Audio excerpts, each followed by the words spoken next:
Sir, mukhang kanina pa tayo sinusundan ng itim na kotse sa ating likuran ha. Imporma ng driver ni Cade na si Arman. Nilingon niya ang tinutukoy nito. Bilisan mo. Utos niya rito. Nasa kahabaan sila ng highway sa Quezon Province pabalik ng Maynila. Galing sila sa isang client meeting sa Atimonan. Madilim na sa mga sandaling yon at wala namang bahayan dahil bangin ang isang gilid ng daan. Dala mo ba ang baril mo? Tanong ni Cade kay Arman. Hindi lang naman niya basta driver ang lalaki. Bodyguard niya rin ito. Oho sir, nandito sa compartment. Good. Kinuha niya ang sa kanya na nasa armrest ng backseat kung saan siya nakaupo. Naka-customize ang sasakyan niyang itim na Mercedes-Benz para sa ganoong sitwasyon na kailangan niyang ipagtanggol ang sarili. Hindi na rin naman niya mabilang sa daliri kung ilang beses siyang nalagay sa panganib, kaya nag-iingat siya. Hindi niya gustong matulad sa kanyang ama. May 5 taon na rin ang nakalilipas nang maambush ang ama ni Cade. Pinaulanan ng bala ang sinasakyan nito noon habang siya'y nasa loob ng military academy sa Baguio.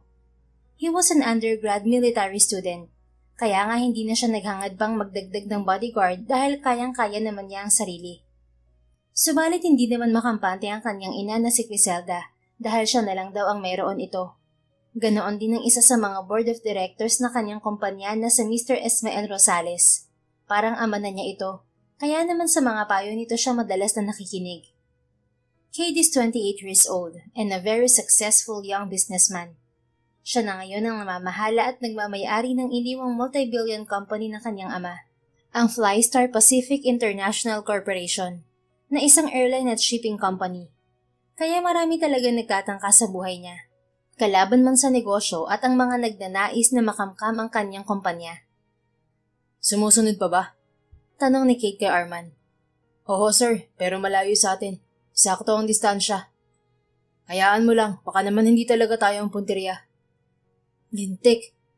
Malakas na mura ni Arman kasabay ng biglang pagyewang na sinasakyan nila.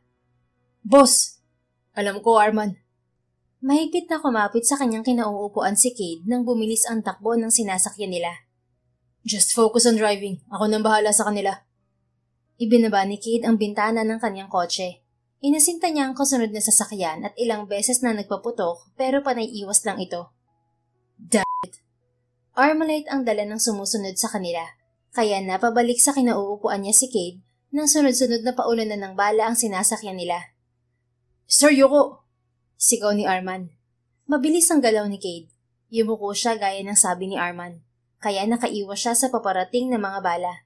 Subalit hindi ang driver niya. Dinig niya ang pag-igik nito. You're bleeding, Arman. Wala to, sir. Wala tayong preno. Talon! Otomatikong bumukas ang pinto sa tabi niya. Hindi na nag-iisip pang tumalon si Cade. Gumulong siya sa sementadong kalsada. Ngunit naiwan si Arman sa loob ng kotse at dire-diretsyong nahulog sa bangin ang kaniyang sasakyan. Arman! Malakas na sigaw ni Cade ang pumukaw sa katahimikan ng gabi.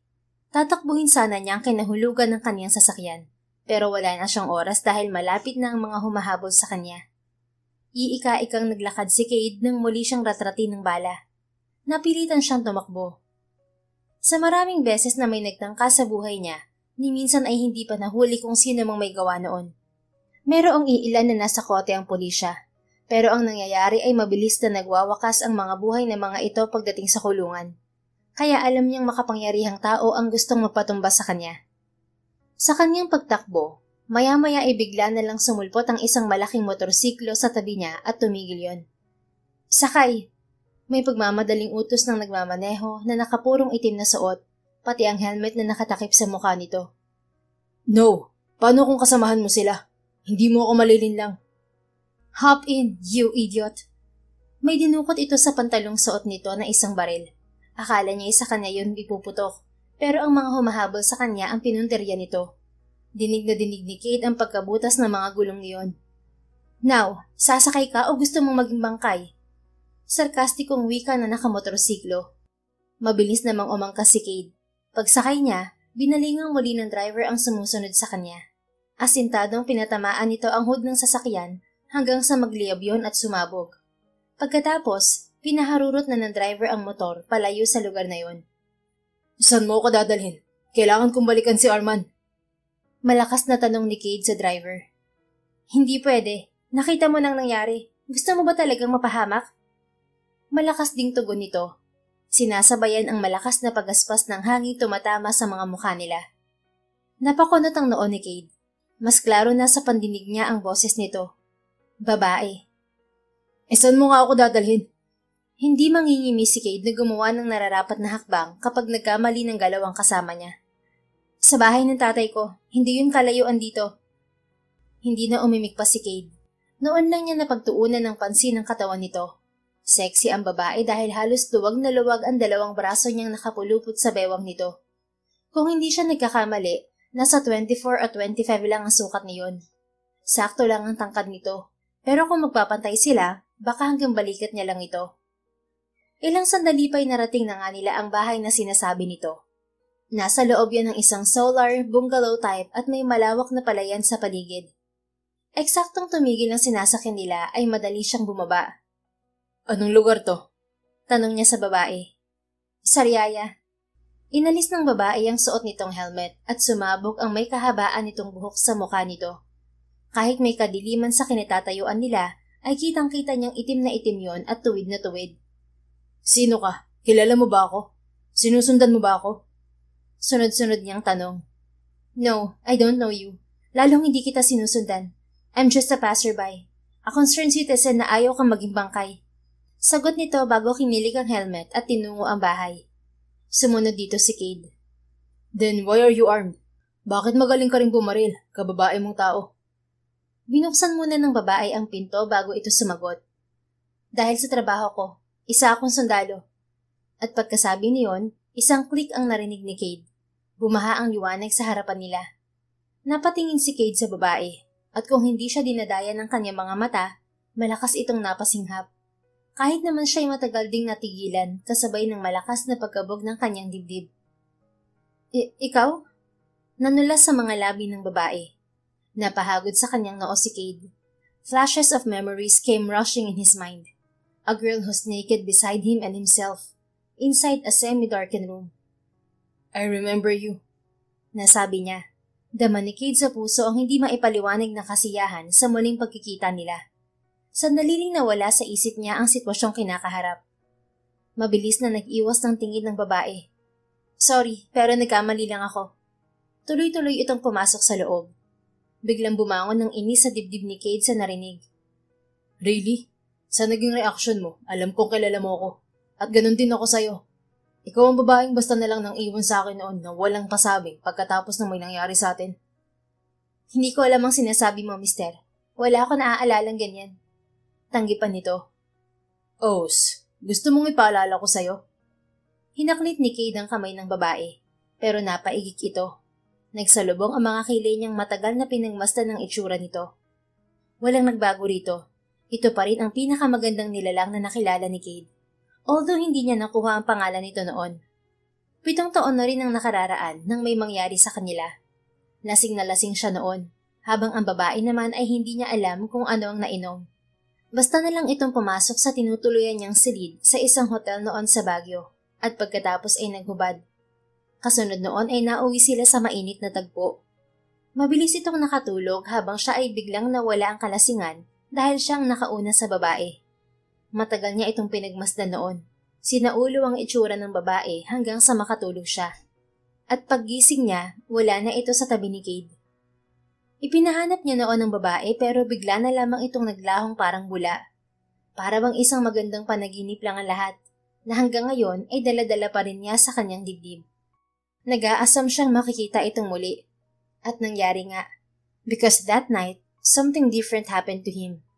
Ito lang ang babaeng na kayang pabilisin ang tibok ng kanyang puso. Kahit sa mga sandaling yun. You're bleeding, miss. Nag-aalalang wika niya nang makita ang dugong tumutulo sa kamay nito. Hindi yun pansin dahil nakaitim ito. And so are you. Where? Napatingin si Cade sa sarili. Noon niya lang napansin na may punit ang suot niyang damit sa siko at tuhod. Sanhi yun ang pagtalon niya kanina sa kotse. Gasgas lang ang mga... Ouch! Gasgas lang? Talaga ba? Why did you do that? Inis na wika ni Cade nang diinan ng babae ang tagiliran niya. May daplis pala siya roon ng bala. Because you're still in shock. Akala mo wala lang talaga. pero hindi mo napapansing puro sugat ka. Paliwanag nito. Maupo ka muna sa sofa at kukunin ko ang first aid kit ko. Pumasok ang babae sa isa sa 3 silid na naroon, kaya nagkaroon siya ng pagkakataon na pagmasdan ng paligid. Mukhang matagal na tong hindi na uuwian, pero malinis at maaliwalas. Wika ni Cade. Nang magawi ang mga mata niya sa isang cabinet, may mga plake at certificates doon. Hindi niya mapigil ng mag-usyoso. This Philippine Distinguished Service Star is awarded to Zahari Manansala for her exceptional merit during command. Basa niya sa isang certificate na naroon. Oh, napatango-tango siya. Ang nasabing award kasi ay pangatlo sa pinakamataas na award ng mga nasa serbisyo. At hindi niya maiwasang maging proud sa babae dahil natitiyak niyang bata pa ito, ngunit ganoon na agad ang award na natanggap nito. Lalo tuloy siyang humanga rito. Bihira ang babaeng tulad nito na matapang at handang ibuwis ang buhay para sa bayan. Hindi ito tulad ng ibang babae na pagpapaganda lamang ang alam. Dumako ang mga mata ni Cade sa isang picture frame. Napangiti siya nang makita ang nakangiting mukha ng babae, katabi ang isang may edad na lalaking nahihinuhan niyang ama nito. Isa ring nasa serbisyo dahil naka-uniforme. Nang mapadako pa sa isang picture frame ang kanyang mga mata, ay napakunot ang noon niya. Isang bata ang naroon, edad 1 o 2 taon. May hawak itong baril-barilan na laruan habang hawak ni Zahari. Bigla ang pagbundol ng kakaibang kaba sa dibdib niya habang nakatitig sa larawan. Akmang aabutin niya yon nang may magsalita sa kanyang likuran. What are you doing? Napalingon siya sa babae. Admiring your achievements. I guess, Zahari, huh? I'm Cade Angelo Benaventura. And so? Sumalampak ito ng upo sa sofa at ininilis ang manggas ng suot na damit. Ako na. Mabilis na nilapitan ni Cade si Zahari. Kaya ko. Iniiwas nito ang braso. No, I'll do it. Matagal siyang pinigmasdan ng babae nang kunin niya ang betadine at cotton swabs. Binasa niya yon ng betadine at masuyong idinampi sa sugat nito. Daplis lang din ng bala ang tama nito. Sanay na sanay ha? Wika ni Zahari. Yes, dahil kagaya mo, dati rin ako nasa military academy. At paglabas ko, madalas na nalalagay sa alanganin ng buhay ko. Why? I don't know. Dahil siguro sa gwapo ako. Napapalatak si Zahari. Hindi ka rin mayabang ano? Napangiti si Cade at kitang-kita niya kung paanong kinagat nito ang pang-ibabang labi. I'm just stating the fact. Maganda talaga akong lalaki. Yun totoo. Bakit nga may mga nagnanais na mawala ka sa mundo? May sindikato ka ba? Trafficker ka ba? Pusher? Holdupper? Kidnapper? Carnapper? Tulisan? Akyat bahay? Oh, stop! Wala sa mga nabanggit mong totoong trabaho ko. Sa gwapo ko ba namang to, ganyan ang mga naisip mo? Isa akong CEO para sabihin ko sa'yo. CEO as in Chief Executive Officer? Tumango si Cade. Yes. At ano namang kumpanya? Baka yun ang may anomalya kaya no. Mabilis niyang sawata sa sinasabi ng babae. Daig pa kasi ng bibig nito ang Armalite sa bilis. I own an airline company and a shipping line. Done. Napatingin ang babae nang lagyan niya ng bandage ang sugat nito. Hindi kaya ma-infect yan sa bilis mo? Nakataas ang isang kilay na tanong ni Zahari. No, may alam din naman ako sa medisina, kaya alam ko ang ginagawa ko. Talented ha? Si Zahari naman ang kumuha ng ipanglilinis sa mga sugat niya. A bit. Tumayo si Cade. Walang sabi-sabing naghubad siya ng suot na damit at ibinalandra ang perpekto niyang katawan sa harapan nito. Hindi siya ipapahiya niyon dahil kumpletong wala ang abs niya at malapad ang kanyang dibdib. What are you doing? Natitilihang tanong nito. Para mas madali mong malinis sa mga sugat ko. Baka ma-infect ako, mahirap na. Inirapan siya ng babae at sinimulan na nitong linisan ang sugat niya. I was thinking, ouch! Again, baka naman gusto mong dahan-dahanin. Reklamo niya. Daig pa kasi nito ang may bakal na kamao. Sumunod naman ang babae sa sinabi niya. At habang ginawa nito yon, siya naman ay pinagmamasdan ito. Paano ko ba makakalimutan ang singkit niyang mga mata at nunal sa may kilay na tumatak na yata sa isip ko? Tanong ni Cade sa sarili. Ahem, kung ice cream lang siguro ako, kanina pa ako natunaw. Wika ni Zahari matapos malagyan ng benda ang sugat ni Cade sa tagiliran. Kukuha lang ako ng malinis na damit para hindi naman nakabandera ang katawan mo. Nakaiwas ka nga sa infection pero sa pulmonya, hindi. Tumayo si Zahari at tinungo ang silid ng kanyang ama. Pagkasara niya ng pintuan, agad siyang sumandal doon habang sapo-sapo ang kumakabog na dibdib. Anong gagawin ko ngayon? Tanong niya sa sarili at nilingon ang pinto na para bang lilitaw roon si Cade. Nang makilala niya ito kanina, parang gusto na lang niyang magtago. Sa lahat naman ng tutulungan niya, bakit ang lalaking ni sa hinagap niya ay hindi niya gustong makita pa? 7 years ago, may nangyari sa kanila ng lalaki. Yun ay dala ng kanyang kawalan ng disiplina sa sarili. Nagpadala siya sa udyok ng mga kaibigan niya. Ang hindi niya alam, nilagyan pala ng mga ito ng pagpataas ng libido ang iniinom niya. At dahil may mga kaibigan din ang kanya mga itinuturing na kaibigan sa military academy, bumagsak siya sa kamay ni Cade. Ang problema, hindi lang ang puri niya ang nakuha nito. Dahil nang magising siya kinabukasan at tumambad sa kanya ang gwapong mukha ng lalaki, nakatatak na ito sa isip niya. Para bang sinadyang iukit yun doon at hindi mawala-wala kahit anong pilit niyang pagtataboy. Mas lalo pa siyang namroblema at napilitang huwag munang ipagpatuloy ang pag-aaral dahil nalaman niyang buntis siya. Mabuti na nga lang at walang gansinong picture ang anak niyang si Calix sa bahay nila at baby pictures lang. Dahil kung nagkataon, mabubuko siya ng lalaki.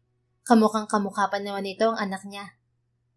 Huminga ng malalim si Zahari bago tinungo ang kabinet ng kanyang ama at kumuha roon ng mga damit na maayos.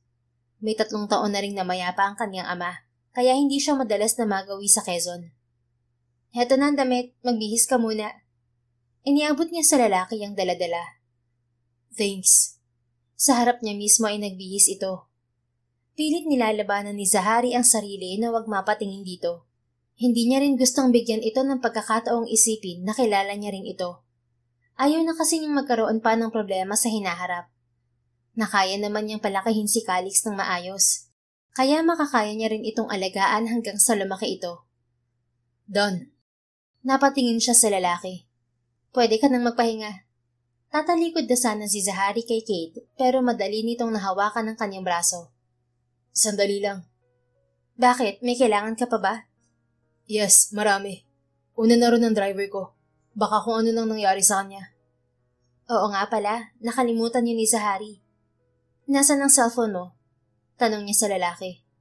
I left inside my car. Do you know his number? At sigurado ka bang buhay pa siya? Mataas ang banging hinulugan ng sasakyan mo. Hindi sasantuhin yun ng sino mang mahulog dun. Napahinga ito ng malalim. Malalaman ko lang ang sagot sa mga katanungan mo kung makakausap ko siya. And then what? Then what? Anong ibig mo sabihin? Humalakip-kip si Zahari. Nasisiguro mo ba talaga sa akin wala kang masamang ginagawa? Baka naman ang agrabyado ka ng tao, Mr. Cade. I've never done such thing in my life. Imposible ang mga sinasabi mo. Napabuntong hininga si Zahari. Mahirap lang talagang magtiwala kaagad. Hindi porket ama ito ng kanyang anak at pinakakabog nito ng malakas ang dibdib niya, ay ibababa na niya ang pader na iniharang niya sa pagitan nila. Look, Zahari, maraming beses nang nalagay sa alanganin ng buhay ko. Hindi ako ang masamang tao rito. Maniwala ka. Alright, here's my phone. Pero teka, paano kung kasabot pala ng kalaban ng driver mo? Paano kung siya mismo ang nautusan ng mga gustong magpapatay sa'yo? Nasanay na si Zahari na manuri ng mga tao, kay civilian man ito, kriminal o kasamahan niya sa trabaho. Likas na yun sa kanya. Hindi mangyayari ang sinasabi mo. Parang kapatid ng turingan namin ni Arman. Hindi niya maiisip na gawan ako ng masama. Okay. Pagkakuha ng lalaki sa cellphone niya, agad nitong tinawagan ng sinasabi nitong driver. Nakailang ring yon bago sa palagay niya ay may sumagot. Nakita niya ang pagliwanag sa mukha ni Cade. Indikasyong buhay pa ang driver nito. At habang pinagmamasdan niya ang lalaki, lumalakas naman ang kabog ng kanyang dibdib. Hindi niya maintindihan kung bakit, pero kinakabahan siya. Kakaiba kasi yon sa lahat ng kabang nadama niya. Kahit na nalagay ang buhay niya noon sa alanganin. Hindi niya yun kayang pangalanan. Thanks. Pinagstay ko muna siya sa isang matutuluyan sa bayan. Ibinalik ni Cade ang cellphone kay Zahari. So, pwede na bang matulog? No, may isa pa akong papakiusap sa'yo. Nangunot ang noo ni Zahari. Ano yun? I want to hire you. Hire me? Bilang ano? Driver mo? No, I want you to be my bodyguard. Pero hindi lang yun. Gusto ko rin magpanggap tayong magkasintahan. Ano? Bulalas niya. Sabi ko nga, matagal nang mayroong gustong magpapatay sa akin. Kaya kailangan kong mahuli siya, o sila. At gagawin mo akong pamain? Ganun ba? Hindi naman sa ganun. Hindi ko naman hahayaang mawala ka sa tabi ko. Sisiguraduhin ko sa yung lagi lang kitang kasama. At paano mo naman gagawin yon? Nanunukat ang mga matang tinitigan niya ito. Pinanatili niya ang pagkukunwaring hindi ito kilala. Tumikhim si Cade. Doon ka sa bahay ko titira. Ano? Napatakip sa tenga si Cade. Alam mo, malapit na ako mabingi sa'yo. Umirap si Zahari. Kasalanan mo to. Kung hindi puro nonsense ang lumalabas sa bibig mo, baka tahimik tayong pareho. This is not nonsense, Zahari. This is life and death. Kailangan ko ang tulong mo since isa kang sundalo. At paano mo naman magagawang itago ang identity ko? Sige nga. Naghahamong sagot niya. Madali na yung gawa ng paraan, basta pumayag ka lang. I'll give you 2 million pesos as a payment. At kapag nahuli natin ang kaaway ko, I'll give you 5 million as a reward. 7 million pesos? Yes. Hindi kumukurap na sagot nito. Matagal na nag-isip si Zahari. Sa itsura ng lalaki, seryoso talaga ito. At total naman ay nakalib siya ng 3 buwan, pwede naman siguro siyang magpaalam sa supervisor niya. Dagdag ipon din yon para sa future ni Calix. Okay, payag na ako. Pero siguraduhin mong malinis ang lahat. At sisiguraduhin ko rin hindi mo malalamang may anak tayo. Sa loob-loob niya. Of course, magtiwala ka lang sa akin. Masiglang wika ng lalaki na ikinaangat ng isa niyang kilay. Iba kasi ang dating ng sinabi nito. Parang may laman yun. Sige na, matulog na muna tayo. Bukas na lang natin simulan ng planong naiisip mo. Tumango ang lalaki. Itinuro niya ang silid ng kanyang ama. Doon niya muna ito pinatulog, habang siya ay sa kanyang silid. At habang nakahiga sa kama, maraming tumatakbo sa isip ni Zahari. Isa na roon ang damdaming pilit na pinupukaw ni Cade. Damdaming nais na lang niyang iwasan. Hinihila ni Zahari ang laylayan ng suot niyang dress.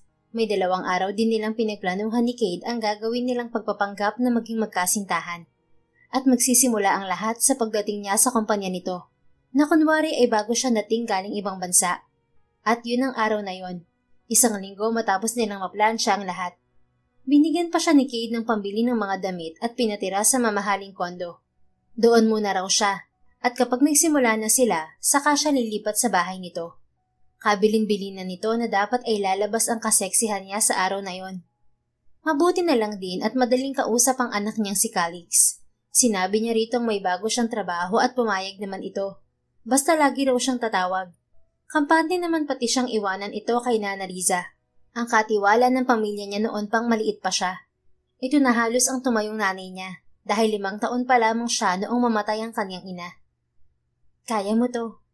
Huminga ng malalim si Zahari.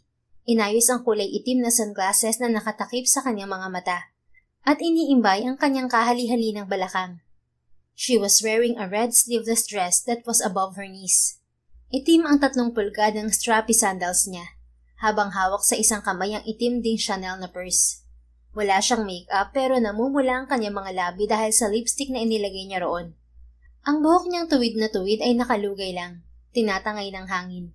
Kaya naman walang tao sa lobby ng kumpanya ni Cade ang hindi napapalingon sa kanya. Hi! May kaartehang wika ni Zahari sa receptionist. Mabuti na lang talaga at isa sa itinuro noon sa kampo ang pagpapanggap o pagiging spy. Nagagamit niya yon sa mga sandaling yon. Yes ma'am, how can I help you?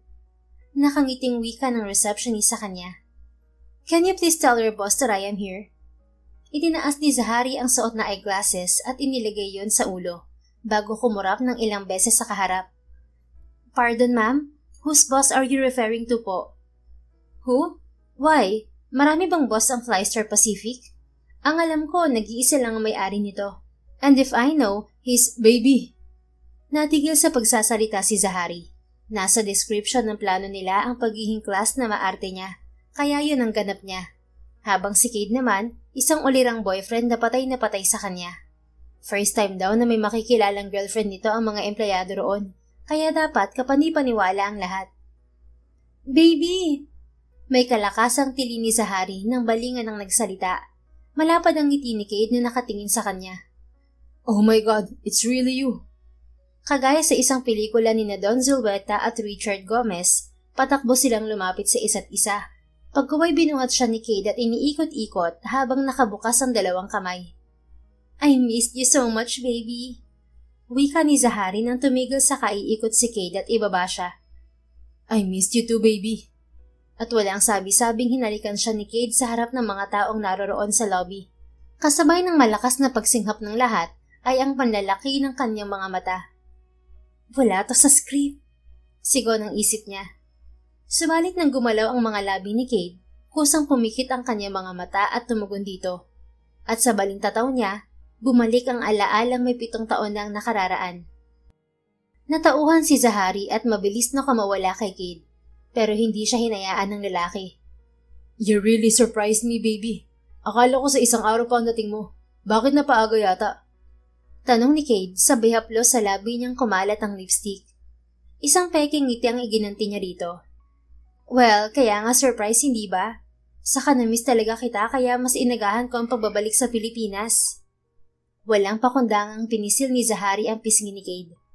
Baka naman pwede mo na akong bitiwan. Pasimpleng bulong niya rito. No, baby. Nakatuon pa ang pansin nila sa atin. Pati na mga kamera nila. Ito ang gusto nilang mangyari, hindi ba? Ang kuhanin ng atensyon ng lahat para makarating sa nagbabanta sa akin ng tungkol sa'yo. Isa pa, ano bang masama sa ginagawa natin? Malinaw naman na wala tayong sabit pareho. Unless may tinatago ka. Tinatago? Wala ha. Kandabali ang leeg ni Zahari sa pag-iling. So, tuloy ang palabas. At ngumisi ng malapad si Cade sa kanya. Kapit ka lang, baby, dahil hindi na kita bibitiwan pa. Gumapang ang kakaibang kilabot sa buong katawan ni Zahari sa bulong na yun ni Cade. Para bang totoo talaga yun. Pero baby, pwede bang umupo na muna tayo? Nangangalay na kasi ang legs ko eh. Yun lang ba? Sa pagkagulat ni Zahari, walang sabi-sabing binuhat siya ni Cade. Impit pa siyang napatili sa ginagawa nito. At madaling ipinulupot ang 2 braso sa batok nito. Ano ba? Hindi naman ako prepared sa ginagawa mo, baby eh.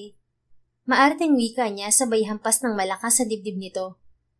Lokong to, nananadya na nga yata. Well, from now on, masanay ka na. Because you will be the queen of this empire. Tuloy-tuloy na naglakad si Cade habang buhat-buhat siya. Ibinabalang siya nito nang nasa may harap sila ng elevator. Kumain ka na ba? Anong gusto mong kainin? I'm sure na mismo pagkain sa Pinas. Pag-iisipan ko pa. Hindi pa naman ako nagugutom. Talaga?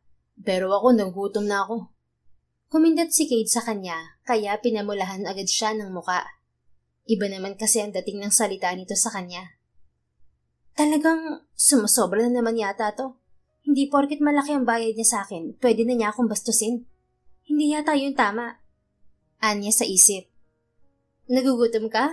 Well, sorry, wala akong maipapakain sa'yo. It's red flag day. Sakay niya sa kalokohan ng lalaki. Manigas ka dahil hindi kita aatrasan. Humagalpak ng tawa si Cade. Ni wala itong pakialam sa mga taong nakatingin sa kanila. Basta panay tawa lang ito. At bakit ba parang ayaw na niyang matapos ang sandaling yon? Dahil kung gwapo si Cade sa seryosong anyo nito, mas lalo itong nagiging kaakit-akit kapag tumatawa.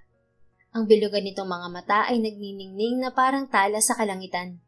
Ang ngipin nitong pantay-pantay ay kumikinang sa kaputian. Ang matangos nitong ilong, perpektong mga labi, para bang nag-aanyayang halikan. And God, kahit ang paggalaw ng Adam's apple nito, ang sexy pa rin. Diyos ko Lord, pigilan niyo po ako. Iadya niyo po ako sa tukso. Cade? Pareho silang napalingon sa nagsalita. Isang may edad na lalaki ang nakatayo hindi kalayuan sa kanila. Tito Ismael. Sinalubong ito ni Cade ng isang mahigpit na yakap, habang siya'y pinagmamasdan lang ang may edad na lalaki. Mabait itong tingnan, palakaibigan, pero hindi niya gusto ang aurang inilalabas nito. Para bang nagbabadyayo ng panganib. Kamusta ka na? Isang linggo ka rin hindi nakapasok ah. Balita ko may nangyari na naman. Sunod-sunod nitong wika ng pakawalan si Cade. Ayos lang naman ako, tito. Nakaligtas naman ako kaya wala ka nang dapat na ipag-alala pa. Iyo, hindi ako mapapanatag hanggat hindi mo ginagawa ang sinasabi ko. You have to hire a bodyguard. Hindi sapat si Arman sa'yo. No, Tito. Ayos lang. Oo nga naman, baby. Sabat ni Zahari. Tanggapin mo na. Total, nagmamagandang loob naman ng uncle mo. Kumapit siya sa braso ni Cade at tiningnan ang may edad na lalaki. I'm Zari Gomez po. Girlfriend ako ni Cade. Pakilala ni Zahari gamit ang nickname niya at peking apelido. Sabay lahad ng isang kamay sa kausap. Tila namangha naman ang Ginoo sa nalaman. Oh, really? Kailan pa? Bakit hindi ko alam na may girlfriend ka pala?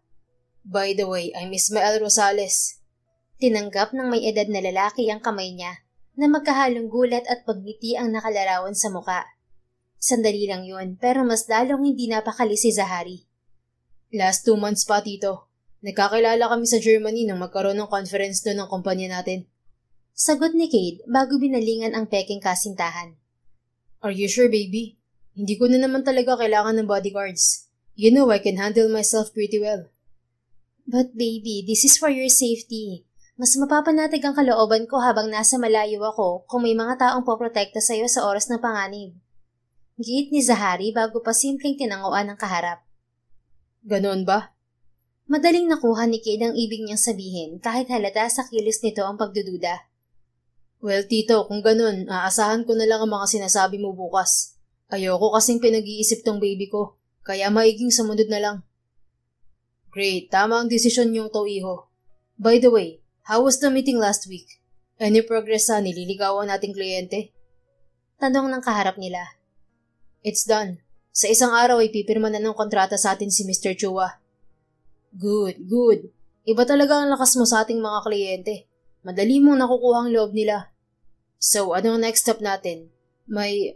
Excuse me po. Hindi po pa pwedeng sa opisina niyo na lang pag-usapan to? I need to go to the comfort room kasi eh. Singit ni Zahari. Oh, sorry. Kapag kasi tungkol sa kumpanya, nawawala na sa isip namin itong si Cade kung nasan kami. Sagot ng titong Ismael nito. Sige na, Cade. Sa isang araw na lang tayo mag-usap dahil may pupuntahan pa ako. Bukas asahan mo na mga bodyguard sa bahay mo. Paalam nito. Sige po, Tito. Thanks. Pagkatapos magpaalam ay sumakay na si Cade at Zahari sa elevator. Pagkasara niyon ay hinarap ng binata ang dalaga. Why did you do? Pinutol ni Zahari ang iba pang sasabihin nito sa isang mabilis na halik sa mga labi. You should know when to stop talking. Para kang hindi nag-aral ng basic security. Bulong niya sa tenga ni Cade nang kabigin pa niya ito. You know that there's a CCTV here, right? Dagdag pa niya bago ito pinakawalan. Pero ang loko, ikinawit pa sa bewang niya ang mga kamay. Ngumisi ito. I know, pero minsan talaga nakakalimot ako. Pero hayaan mo, tatandaan ko lahat ng mga sinabi mo. Dumukuwang ito sa gilid niya. At dahil nakikita nila tayo, tama lang na maging extra seat pa rin tayong dalawa. Na gustong-gusto mo naman. Sa itsura nilang dalawa, maraming mag-aakala na nagyayakapan sila. Bakit? Ikaw ba hindi? Tanong ni Cade. Kapala. Aminin mo na kasing gwapo talaga ako. At aminin mo na rin crush mo ko. Pwede ba? Itinulak niya ang lalaki. Saktong bumukas ang elevator kaya nauna na siyang lumabas doon. Tumatawang sumunod sa kanya si Cade. Nang maabutan siya nito, hinawakan nito ang kamay niya ng mahigpit. May CCTV din dito. Baka makita nila tayo. Bulong ni Cade sa kanya. Napasimangot si Zahari. Pakiramdam niya kasi, enjoy na enjoy ang lalaki sa ginagawa nila. Ang dami mong palusot. Bakit ba ngayon mo lang naisipang hulihin ang gustong pumatay sa'yo? Pabulong niya ring tanong. Mahirap na, baka may mga listening device na nakatanim sa palapag kung nasaan ang opisina nito. Mabuko pa sila. Matagal ko na silang hinuhuli, kaya lang para silang mga palos sa dulas. Pero mas determinado na ako ngayon dahil may dahilan na ako. Baka hulog ang wika nito. Sumikdo ang dibdib ni Zahari. Ayun na naman ang lalaki sa mga salita nitong makahulugan. At gustong-gusto mo naman. Feeling mo kasi ikaw ang pinututungkulan niya. Well, asa pa more girl. Tapos sa huli ikaw din ang iiyak. Anang isang tinig sa isip niya. Pagdating nila sa loob ng opisina nito, agad niyang iginala ang mga mata roon. Alam ni Cade ang gagawin niyang pag-i-inspeksyon doon, kaya hindi na ito nagsalita pa at hinayaan na lamang siya sa kanyang trabaho. Tahimik na pakunwaring pinaraan ng mga daliri at mga mata ni Zahari ang bawat sulok ng opisina ng lalaki, pati na ang mga kabinet at lamesang naroon. Kahit ang banyo ay hindi nakaligtas, ginawa niya yon sa aktong hindi kahinahinala. Nang matapos, naupo siya sa visitor's chair na nasa harapan ng lamesa ni Cade. Ngumiti siya rito. I love your books here. Mahilig ka pala sa Harry Potter? You know what? The Order of the Phoenix is what I like among them. Also, nakita ko rin ang magandang flower vase na yon. Galing ba yun sa China? Itinuro niya ang tinutukoy kay Cade na sinundan naman nito ng tingin. Pagkuway tumango. Ah, kaya pala. Tumayo siya at lumapit sa kinauupuan nito. Baka hindi nito naiintindihan ang ibig niyang sabihin. Pakunwa niyang minasahe ang balikat nito bago yumuko sa gilid nito, sa may tenga. I found 5. 3 ang listening device, 2 ang spycam. Really? Humarap sa kanya si Cade. Pinaupo siya nito sa kandungan nito. Ngumisi si Zahari ng nakaloloko. Yeah, kaya huwag kang makakaisip na ibuka yung bibig mo dahil mabubuko tayo. Paanas niyang wika. Mas kinabig siyang lalo ni Cade. So ano bang dapat natin gawin? Nothing. Just act normal. Hayaan mo lang sila. Pero mamayang gabi, ako mismong maglalagay ng spycam sa buong building at dito sa opisina mo. Para malaman natin kung sino ang salarin. As you wish, baby. Nakangiting tugon ni Cade. 2 linggo ang matuling lumipas. Hindi pa nila natitsyempohan ni Zahari ang salarin sa mga pagtatangka sa buhay ni Cade. Nakatira na rin ngayon ang babae sa bahay niya at madalas ay kasama niya ito sa opisina na ikinatutuwa naman niya. Sa paglipas kasi ng mga araw, ang dating damdaming pinukaw nito sa kanya noon ay mas lalo pang yumabong. Hindi na lang siya basta naa-amuse sa babae. Ang kakaibang pintig ng kanyang puso sa tuwing makikita ito ay alam niyang isa lang ang ibig sabihin. Nahuhulog na siya ng tuluyan dito. Hey, focus! Kung saan-saan na naman lumilipad ang isip mo. Malakas na wika ni Zahari. Naroon sila sa basement ng kanyang bahay, sa may boxing ring. Nagyaya siyang mag-sparring sila na hindi naman tinanggihan ng babae. I am not. Pumupuro lang talaga siguro ako. Sagot niya bago nagpakawala ng malalakas na suntok. Panay-iwas naman ni Zahari. They were doing a mixed martial art. Kaya ang rules lang nila, bawal patamaan ng masiselang parte ng katawan. Sinugod siya ni Zahari. Pinatid siya nito, kaya bumagsak siya sa sahig ng boxing ring at madali nitong hinatak ang isa niyang kamay. I tap! I tap! Malakas na sigaw ni Cade habang hinahampas ang sahig ng boxing ring. Pinakawalan siya ng babae. Paano mo nga ba maipagtatanggol ang sarili mo kung ganyan ka? Ni hindi mo ako makayang itumba. Ah, talaga lang ha. Mabilis na bumangon si Cade at walang sabi-sabing inihiga si Zahari. Kinababawan niya ito habang ang mga binti niya ay pumipigil sa mga binti nito. At ang dalawa niyang mga kamay ay nasa magkabilang braso naman ng babae. Napangisi si Cade nang makitang walang magawa si Zahari. Ano, hindi pa rin ba kita kaya? Pero sa halip na sumagot ay umangat ang ulo nito. Inuntog sa kanya. Ow! Mabilis niyang nabitiwan ng babae. That's cheating! At saan namang bandang pandaraya doon? Hindi naman ang ano mo ang tinira ko, hindi ba? Kaya dapat lang na magpasalamat ka. Sagot nito. Hawak ang nasaktang noo na tiningnan ni Cade si Zahari. Halata sa itsura nito ang hindi magpapatalo. At habang tinitignan niya ang dalaga, para namang gusto niyang ulitin ang ginawa niya kanina. Tumutulo ang pawis ng babae sa buong katawan nito. Pero bakit mas naging kaakit-akit yata itong tingnan? Basa na rin ang sports bra na suot nito, kaya hindi niya mapigilang mapalunok. Kakaiba na naman ang nangyayari sa kanya. Baka gusto mong mawalan ng kaligayahan. Napalingon siya sa mukha ni Zahari. Matiim itong nakatitig sa kanya. O baka naman gusto mong mawalan ng mga mata. Napailing si Cade. Oo na, masama bang i-admire ang katawan mo? Ulitin mo nga ang sinabi mo. Sinabayan nito yon ng pagbatok sa kanya. Aw, ganyan ka ba talaga? Karinyo brutal? Paano kasi hindi ka umaayos? Tandaan mo, nagpapanggap lang tayo. Hindi totoong may relasyon. E paano kung gusto kong totohanin? Tatanggihan mo bang isang tulad ko? Oo. Maiksing sagot nito sabay tayo at inalis ang nakalagay na proteksyon sa kamay. Bakit naman? Gwapo naman ako. Mayaman. Wala ka nang hahanapin pa sa akin. Pagak itong natawa. Hindi naman sa lahat ng pagkakataon ganyang katangian ang hinahanap ng mga babae. Minsan, mas gusto lang namin ng simpleng tao, malayo sa gulo. Yung tahimik na buhay at hindi parang nasa teatro na anim yung mga nagtatanghal para sa isang palabas. Ganun ba ang tingin mo sa buhay ko? Isang palabas? Hindi napigilan ni Cade na lakipan ng pait ang tinig. Napatingin sa kanya si Zahari. Pagkatapos huminga ito ng malalim. Your life is a mess right now, Cade. Tingin ko rin para bang lagi kang naghahabol ng oras. Palaging nasa kumpanya mong atensyon mo. Kung paano pa ito palalaguin, kung paano hindi mawawala sa pinakatuktok. Hindi ba nakakapagod ng ganon? Dahil para sa akin nakakapagod ng ginagawa mo. At nakikita ko, hindi mo mapapagtuunan ng pansin ng isang relasyon kung palagi nakatingin ang mga mata mo sa cellphone. Nakabantay kung tataas ba o hindi ang stocks ng kumpanya mo sa merkado. Si Cade naman ang napabuntong hininga. Alam ko mahirap nga ako mahalin, pero once na mangyari yun, sisiguraduhin kong hindi magiging least priority ang taong ibigin ko. She will always be on top of all, no matter what. Sana nga, at sana rin mahanap mo ng babaeng sinasabi mo. Nahanap ko na. Mahinang usal niya. Ha? Ngumiti si Cade. Wala. Matanong ko lang, nasan nga pala ang tatay mo pati ang nanay mo?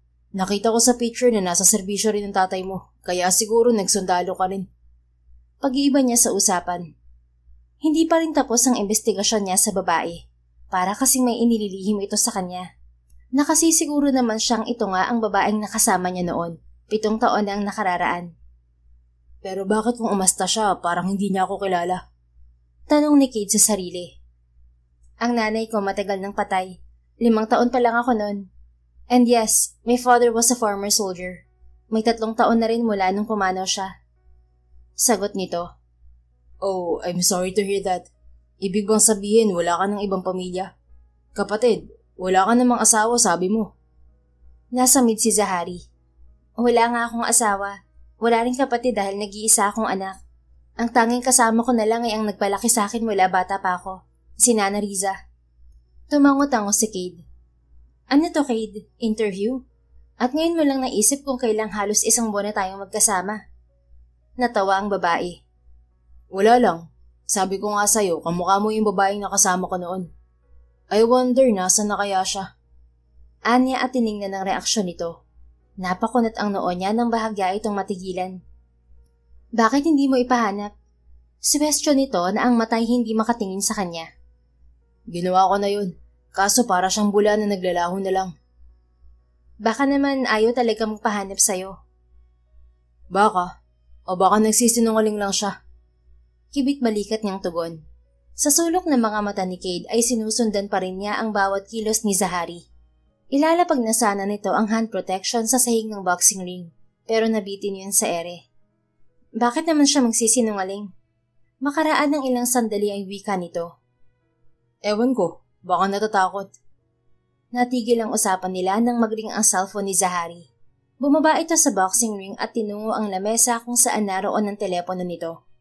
Sumunod siya sa babae. Nakita niyang nag-aalinlangan itong sagutin ang tawag kaya lumayo siya ng bahagya rito. Tamang distansya para marinig niya pakikipag-usap nito. Hello, baby? Bakit napatawag ka? Nag-isang linya ang mga kilay ni Cade.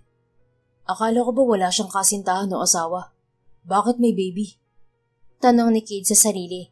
Bigla ang pagbangon ng selos. Ano? Sige, pupunta na ako. Nagmamadaling umakyat patungo sa ground floor ng bahay niya si Zahari, habang nakasunod pa rin siya. Larawan sa kilos ng babae ang matinding pag-aalala. Bakit? May nangyari ba? Tanong niya nang umakyat na sila patungo sa 2 palapag. Pwede bang umuwi muna ako, Cade? May emergency lang.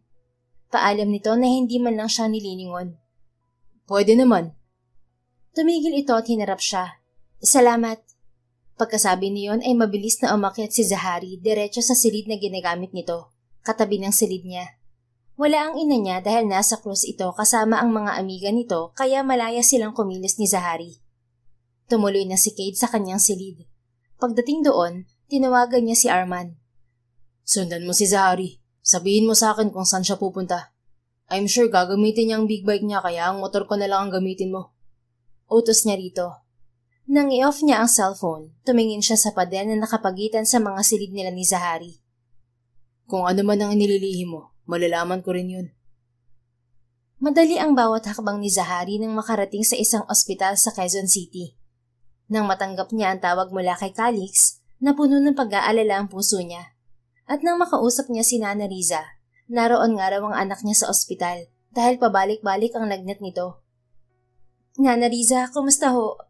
Nag-aalalang wika niya pagbukas ng silid na kinaroroonan ng kanyang anak. Nako, bakit nagpunta ka pa rito? Hindi ba may trabaho ka? Wika ng may edad na babae na mabilis na tumayo mula sa pagkakaupo sa tabi ng kamang hinihigaan ni Calix. Lumapit siya sa mga ito. Nagmano siya kay Nana Riza bago nilapitan ng lalaki. Nagpaalam mo kagad ako sa boss ko kanina. Kamusta na ho si Calix? Hinaplos ni Zahari ang may kahabaang buhok ng kanyang 6 na taong gulang na anak. Sandali rin niyang ipinikit ang mga mata dahil si Cade ang nakikita niya sa mukha nito. Ngayon pa lang ang labas ng resulta ng pag-i-examing ginawa sa kanya. Ganoon ho ba? Ano ho bang ginagawa niya nitong mga nakaraang araw? Tanong niya na hindi mapigilang mag-guilty. Madalas kasi kapag may sakit ang anak niya ay wala siya sa tabi nito. Wala naman. Maayos naman ang pagpasok niya sa school. Hindi rin naman siya nagtatagal na maglaro sa labas ng bahay natin. Hindi rin siya nagpupuyat. Napabuntong hininga si Zahari. Baka naman ho napagod lang. Siguro. Dito ka muna at bibili ako ng makakain mo. Kumain ka na ba? Umiling siya. Hindi na nga niya nagawang kumain dahil sa pagmamadali. Nang makaalis si Nana Riza, hinaplos niya ang pisngi ng kanyang anak. Sorry anak kung palaging busy si nanay. Hindi tuloy kita palaging nababantayan. Nangingilid ang luhang wika niya. Si Calix na lang ang nag-iisang pamilya na meron siya bukod kay Nana Riza. Kaya ayaw na ayaw niyang nagkakasakit ito. Nanay? Mahinang wika ni Calix habang iminulat nito ang mga mata. Yes, baby. Nandito si nanay. Anong masakit sa'yo? Sakit po ng head ko at saka throat. Sagot nito na ang bilugang mga mata ay malamlam na nakatitig sa kanya. Ganoon ba? Gusto mo bang tawagin ni nanay ang doktor? Umiling si Calix. Huwag na po. Nandito naman po kayo. Gagaling na rin po ako. Isang pilit ng ngiti ang iginawad nito sa kanya. Napangiti siya. Alam niya, ayaw lang siyang pag-alalahanin nito. Para kasing mas matanda pa itong mag-isip kaysa sa kanya. Sige na, matulog ka na muna. Promise kapag nagising ka, nandito pa rin si nanay. Wika niya bago hinaplos ang buhok nito. Talaga po? Paano po ang work niyo? Nagpaalam na ako sa boss ko. Pwede naman akong umabsent bukas. Ang bait naman po ng boss niyo. Sana po makilala ko siya para makapag-thank you ako. Nakagat ni Zahari ang pang-ibabang labi. Paano ba niya sasabihin sa anak na ang boss niya ay walang iba kundi ang ama nito? At paano niya ipapaliwanag kay Cade kapag natuklasan nito ang totoo? Hindi naman sa madamot siya. Hindi naman niya inalis sa buhay ng kanyang anak na may ama ito.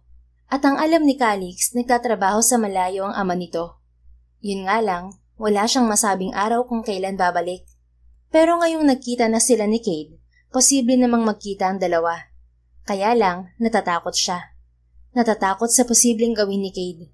Pwede nitong kunin ang bata at maaaring sumbatan din siya nito dahil sa tagal ng panahon na itinago niya na may anak sila. Samantala, mabilis ding nakakuha ng sagot si Cade mula sa kanyang bodyguard na si Arman tungkol sa pinapagawa niya dito. Are you sure about this? Tanong ni Cade habang lulan sila ni Arman ng kanyang sasakyan pabalik na sa kanyang bahay galing sa opisina niya. Yes sir, lahat ng yun ay nakuha ko kanina. Kanina pa ito nakabalik galing sa pagsunod nito kay Zahari. At sa mga sandaling yon, hawak niyang ilang dokumento at larawang kinuha ni Arman sa ospital na kinaroroonan ni Zahari at ng isang batang lalaki. Na kahit hindi niya itanong sa babae, alam niyang siya ang ama dahil iisa ang mga itsura nila. Damn it. Napahilamos sa kanyang mukha si Cade. Wala siyang kaalam-alam na may anak na pala siya. Hindi niya gustong magalit, pero yun ang nararamdaman niya. Ngunit ang galit na yon ay hindi para kay Zahari, kung hindi para sa sarili niya. Kung ipinahanap niya lang noon ng maigi ang babae, siguro nalaman niya agad na may anak sila. Hindi sana ito lumaking walang ama. Muling napamura sa isip niya si Cade. Tama nga siya. Si Zahari nga ang babaeng nakasiping niya noon.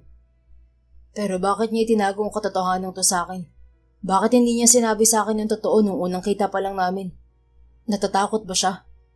Sunod-sunod niyang tanong sa sarili. Ngunit si Cade na rin ang sumagot sa mga katanungan niyang yon. Galing na rin mismo sa bibig ni Zahari na magulo ang buhay niya, na may banta pa sa kanya. Kaya hindi talaga nanaisin ng babae na mapahamak ang buhay nito at ng kanilang anak. Sa puntong yun ay nagpasalamat din siya na walang alam ang mga kalaban niya na may nag-iisa siyang anak. Mas safe ang buhay nito. Anong gusto niyong gawin, sir? Pupunta ba tayo sa ospital? Tanong ni Arman sa kanya. Huminga ng malalim si Cade. Hindi, ituloy mo na lang sa bahay. Hindi niya gustong komprontahin si Zahari sa mga oras na yon, lalo na't may mga bodyguard na bumubuntot sa kanya. Naiintindihan naman niya si Zahari. Gusto lang nitong protektahan ng kanilang anak. At yun din ang gagawin niya kahit pa nga masakit sa dibdib niya ang mga nalaman. Kapag tapos na ang lahat, aayusin ko ang tungkol sa amin. Bubuuin ko ang pamilyang nararapat para sa anak namin. At sinisigurado kong hindi takot ang mamamahay sa puso ni Zahari, kung hindi kasiyahan. Wika niya sa sarili, at ngumiti habang nangingilid sa luha ang kanyang mga mata. Iba pa rin ang pakiramdam na malamang ama na siya, at ang ina ng anak niya ay ang babaeng noon pa man ay gusto na niya. Masaya siya na malungkot, umaapaw ang kanyang puso. Pagka-uwi ni Cade, naghintay siya ng tawag mula kay Zahari. Alam niyang magpapaalam ito sa kanya, at hindi naman siya nagkamali. May 2 araw din itong nawala sa paningin niya. Kaya naman malakas ang sigaw ng kalooban niya na pumunta sa ospital. Ngunit pinigilan niya ang sarili. Nagtiis siyang maghintay hanggang sa bumalik ito. Muntik pa niyang makalimutan na kapag nasa bahay sila, normal lang na magkakilala ang relasyon nila at hindi nagpapanggap na magkasintahan. Hi! Alanganing bati sa kanya ni Zahari nang pumasok ito sa front door ng kanyang bahay. Naroon siya sa sofa at kunwari ay nagbabasa ng magazine. Pero ang totoo ay hinihintay niya talaga ito. Hi, kumusta ang pinuntahan mo? Tanong niya sa babae. Tuloy-tuloy ito sa kanyang tabi. Ayos naman na, awa ng Diyos. Mabuti kung ganun. Kumain ka na ba? Umiling ito. Hindi pa. Ganun ba? Halika. Tumayo siya mula sa pagkakaupo at binitiwan ng hawak na magazine sa ibabaw ng center table. Ha? Wag na. Nakakahiya naman sa'yo. Walang sabi-sabing hinawakan niya ang kamay nito. Don't be. Magpapasama lang naman ako sa iyong kumain. Hindi pa ako kumakain. And since you haven't eaten yet, magsabay na tayo. Ang totoo, hindi talaga makakain ng maayos si Cade dahil palaging si Zahari at ang anak nila ang laman ng kanyang isipan. Hindi ka pa kumakain? Tanong nito na nagpahila naman sa kanya patungo sa kusina. Yup, kaya sabay na tayo, okay? Pero gabing-gabi na, Cade. Sinong may sabi? Tumigil ito, kaya tumigil din siya at nilingon si Zahari. It's already 11 o'clock in the evening. Wika nito. And so? Baka hindi tayo matunawan. Natawa si Cade. Matutunawan tayo. Hindi naman maraming kakainin natin eh. Pero... Halika na bago pa kita buhatin. Pumesto siya sa likuran ni Zahari at patulak itong isinulong patungo sa kusina. Para silang naglalaro ng tren-trenan. Kaya ko namang maglakad, Cade. Reklamo nito nang makarating sila sa kusina. Pero hindi ka naman kikilos kung hindi ko yun gagawin. Tinungo ni Cade ang fridge. Inilabas niya roon ang mga nilutong pagkain kanina ng kusinera niya. Ako na dyan, nakakahiya naman sa'yo, boss kita. Tumayo si Zahari at tinabihan siya. Wag na, kaya ko na to. Maupo ka na lang at mabilis lang namang initin ng mga to. Pigil niya. Hindi na siya nanggising pa ng kasambahay dahil kaya naman niya ang mga yon. Maigi ring masolo niya si Zahari. Maghanda ka na lang ng mga pinggan kung gusto mong tumulong, Zahari. Tahimik naman itong sumunod habang si Cade ay iniinit ang mga pagkain. Nang matapos siya sa ginagawa ay maayos niya yung inihain sa kitchen counter. Doon na lang sila kakain dahil napakalaki ng pang-10 dining table sa kanilang 2 ng babae. Tumabi siya rito saka sila nagkumpisang kumain. A penny for your thoughts? Basag ni Cade sa kanilang katahimikan. Hindi kasi nagsasalita si Zahari at nakatitig lang sa kinakain nito. Ha? Bumaling ito sa kanya. Iniaraw niya rito ang kutsarang may lamang adobong pusit para sabuan siya. Nalaman niya mismo dito na paborito nito ang adobong pusit, kaya yun ang ipinaluto niya kanina. Tapos may dinakdakan, adobo sa gatang tulingan, burong mustasa at hinog na mangga sa dessert. Kaya ko na, Cade. No, magtatampo ako sa'yo kapag hindi mo to kinain. Parang batang wika niya, at sinabayan pa yon ng paglabi. Napilitang ibuka ni Zahari ang bibig nito at dahan-dahang isinubo ang nasa kutsara niya. Ngiting-ngiti naman siya habang pinagmamasdan ito sa pagnguya. Masarap ba? Tumango ang babae. Puno ang bibig nito kaya hindi makaimik. Oh wait, don't move. He extended his arm to her face, at the corner of her lips. Pinunasan niya ang kumayat na sauce roon, na ikinatigil nito sa pagnguya. May dumi eh. At ipinakita pa ni Cade dito ang hinlalaking may bahid ng kulay itim na sauce. Namula ang babae. Sinabi mo na lang sana. Mas maiging ako na lang, hindi pa kakalat. Wika niya at nagpatuloy na rin sa pagkain. Nang matapos sila ay magkatulong nilang niligpit ang kanilang pinagkainan. Ako na rito, maglinis ka na ng katawan mo. Mukhang pagod na pagod ka eh. Inagaw ni Kate ang pangkuskus ng plato sa kamay ni Zahari. Hindi naman pwede yon. Baka naman hindi na kita matitigan sa mukha dahil ginawa kong taga-silbi ang bilyonaryong kagaya mo. Walang kaso sa akin to, Zari. Marunong naman ako kahit papano ng mga gawaing bahay. Matagal siyang tinitigan ng babae. Para bang sinisiguro nito kung sincere ba siya sa kanyang sinasabi. Nakangiting hinarap niya ito. I'm fine here, really. Wag mo nang isipin pa kung sino ako, dahil tao rin lang naman akong kagaya mo. Okay, pero gusto kong malaman ang dahilan, Cade. Dahilan? Ng ano? Ng mga ginagawa mong to, ng mga pinakikita mo sa akin. Titig na titig ito sa mga mata niya. Huminga siya ng malalim. If I tell you the reason right now, maniniwala ka ba? Bahagya itong sumandal sa gilid ng lababo. Depende sa dahilan at paliwanag mo. If I tell you that I want to court you, would you believe me? Diretsahang tanong ni Cade, ni hindi siya kumukurap. Court me? Yes, court you. Ligaw. Naroon na rin lang sila, mas mainam nang magsabi na siya sa babae. Matagal itong hindi nakaimik at nakatitig lamang sa kanya. Hindi naman ako nagmamadali. Marunong ako maghintay, Zari. May mga bagay pa kasi akong kailangang unahin at alam mo kung ano yun. At ang bala ko sana, kapag nahuli na ang gustong pumatay sa akin, saka ako magsasabi sa'yo. But we're here now, you and me. Tinanong mo ko, sinagot kita. At totoo ang sinabi ko, manliligaw ako sa'yo. Tuloy-tuloy na wika ni Cade. Pero bakit ako? Marami namang babae riyan na mas higit pa sa akin, ni hindi mo pa nga ako lubos na kilala. Maraming ang babae na mas higit pa sa'yo, pero ikaw lang ang may kayang patibukin ng puso ko ng ganito kabilis. Kinuha ni Cade ang kamay ni Zahari at itinapat yun sa kanyang dibdib. Feel that? You made my heart beat crazy like that, Zahari. Kaya kung sasabihin mo sa akin hindi tayo nararapat sa isa't isa, don't. Dahil ang puso ko na mismong pumipili sa'yo. Mahirap naman kung pipigilan ko pa to. Baka sa halip na mabuhay ako ng matagal, mauna ko pang makaharap si San Pedro. Biro niya. Hinampas siya nito sa dibdib. Umayos ka nga. What? Nagsasabi lang naman ako ng totoo. Pero malito, maraming bagay ka pang hindi nalalaman tungkol sa akin, Cade. Huminga siya ng malalim. Nagtatalo ang isip niya kung sasabihin na ba niya sa babae ang nalalaman o hindi. Sino magsasabi ng mali kung totoong nararamdaman ko? Maybe I can show that to you right now. Or maybe this is so soon for you. But the connection between us is strong. Hindi mo ba yun nararamdaman? Yun ang tanging lumabas sa bibig niya. I can't accept you, Cade. Mahinang usal ni Zahari.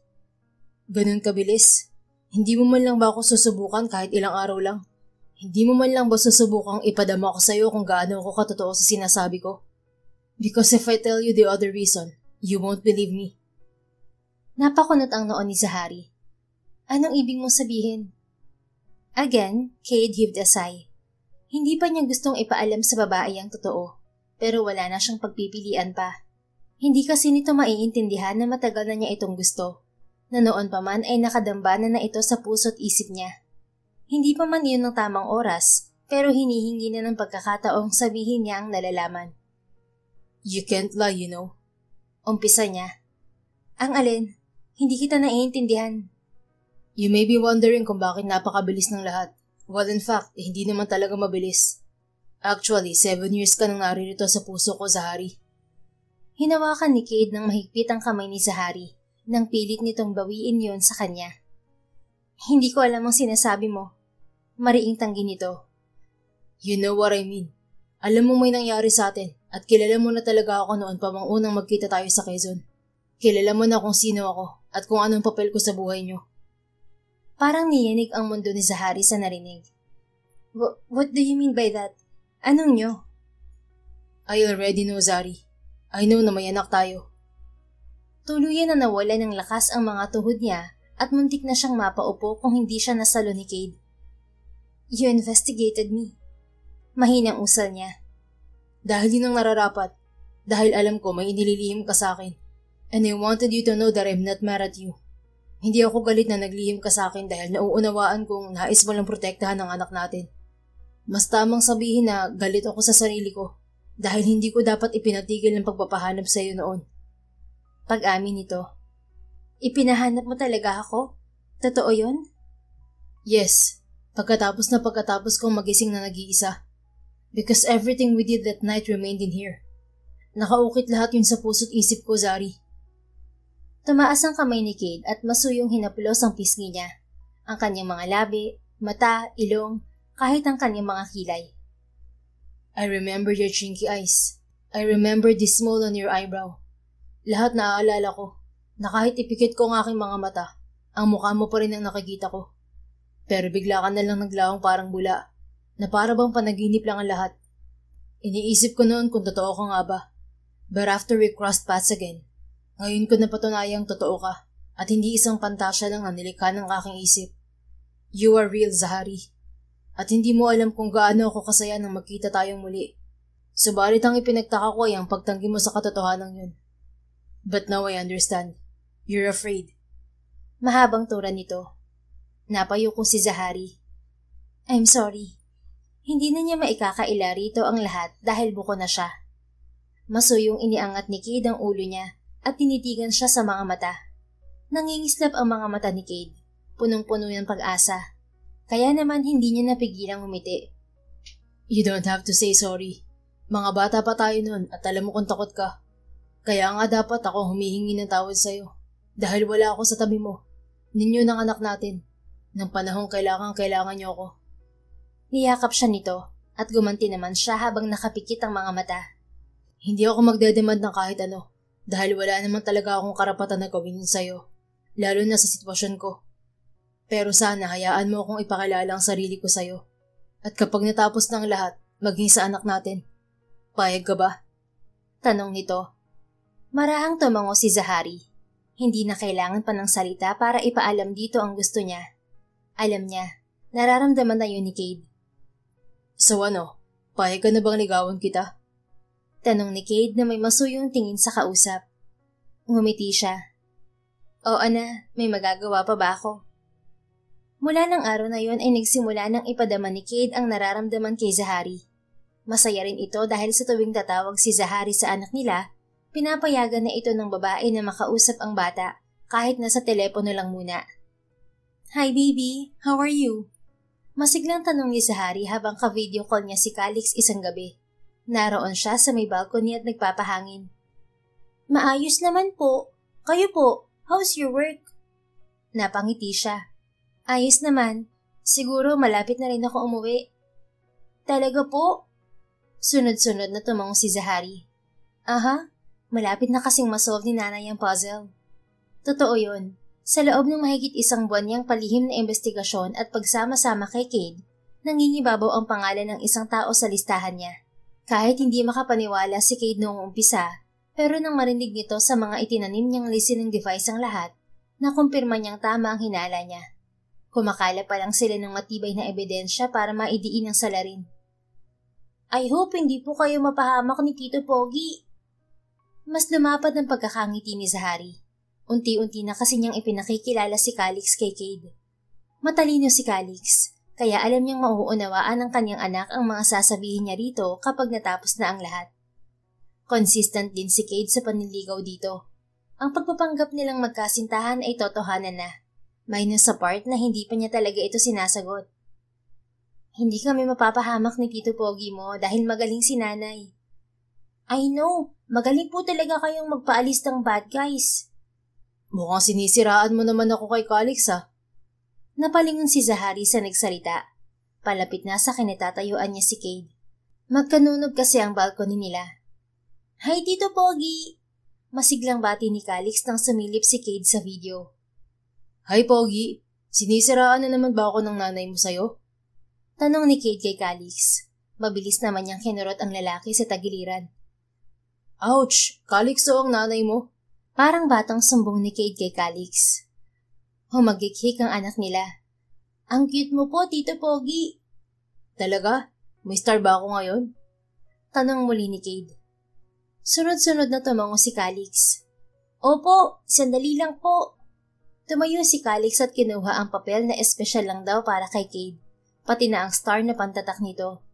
Mula noong makilala nito ang ama, nagkaroon ng game ang dalawa na bibigyan ni Calix ng star si Cade kapag mabait ito. Natatawa siya dahil baliktad ang nangyayari sa mag-ama. Ayan! Congrats Tito Pogi! Meron ka na pong 50 stars! Yay! Itinaas pa ni Cade ang dalawang kamay. Napailing na lang si Zahari.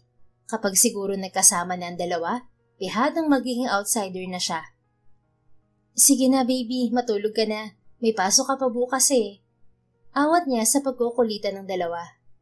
Okay po nanay. Good night po. Good night din po Tito Pogi. Good night Pogi. Sweet dreams. Tugon ni Cade. Good night baby. I love you. Wika naman ni Zahari. I love you too nanay. Pati po ikaw Tito Pogi. Pagka-off niya sa cellphone ay binalingan niya si Cade. Malapad ang pagkakangiti nito sa kanya. Thank you Zari. Para saan? Sa lahat-lahat. Hinawakan ni Cade ang kamay niya.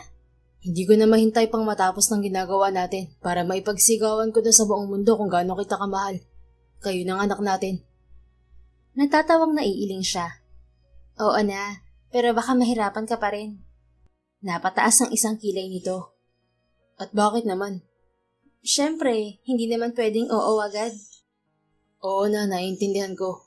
Kaya nga pagbubutihan ko pa ang paniligaw ko sa'yo para naman Natigil sa pagsasalita si Cade. Pareho silang napatingin sa kanyang cellphone na bigla na lamang tumunog. Nakakunot ang noon ni Zahari nang tiningnan yon. Unregistered number. Wika niya. Scam siguro, huwag mo nalang pansinin. Hindi sumagot si Zahari at pinigmasdan lamang ang tumutunog na aparato. Nang tumigil ito at muling nag-ingay, doon na niya yun sinagot. Sinenyasan niya si Cade na tumahimik. Hello? Meet me at Freddy's restaurant at Falcon Hotel. 10 this evening. I have a proposal to make. Sabi ng malalim na tinig sa kabilang linya. Mas lalong dumami ang gatla sa noo niya. May I know who's on the other line? Hindi na mahalaga kung sino ako. Pero ang masasabi ko lang sa'yo, malaki ang magiging kaparte mo kapag nagawa mong pipapatrabaho ko. I know your company will be bankrupt anytime soon. Kaya alam ko na kailangan mo ng malaking salapi. Napangisi si Zahari. Okay, basta pera, mabilis ako. Good. See you later. You only have 2 hours. Bye. Nang i-off niya ang cellphone, nakangising tiningnan niya ang nangungunot noong si Cade. Hibit or bait. Kinagat niya ang inilagay mo sa profile ko na nangangailangan ako ng malaking pera. Kaya ngayon, gusto niyang makipagkita sa akin. Nawala ang mga gatla sa noo ni Cade. Napalitan niyo ng pag-aalala. Are you sure about this, Zari? Hindi ba delikado? Umiling si Zahari. Don't worry, nakahanda na naman ang lahat.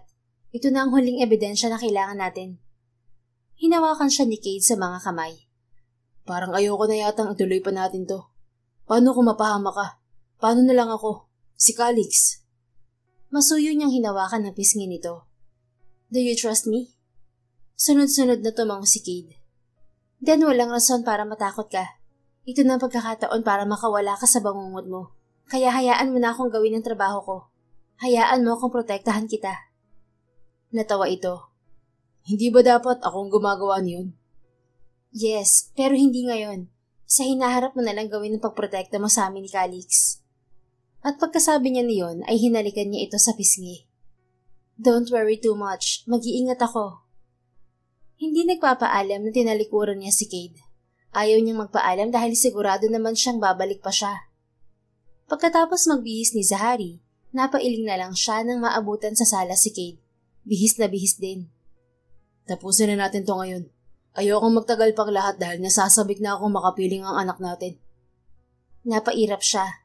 Oo na. Ito. Ibinigay ni Zahari ang isang earpiece dito. Alam kong hindi ka rin naman papipigil, kaya inihanda ko na yan para sa'yo. Alam mo naman kung paano yan gamitin, hindi ba?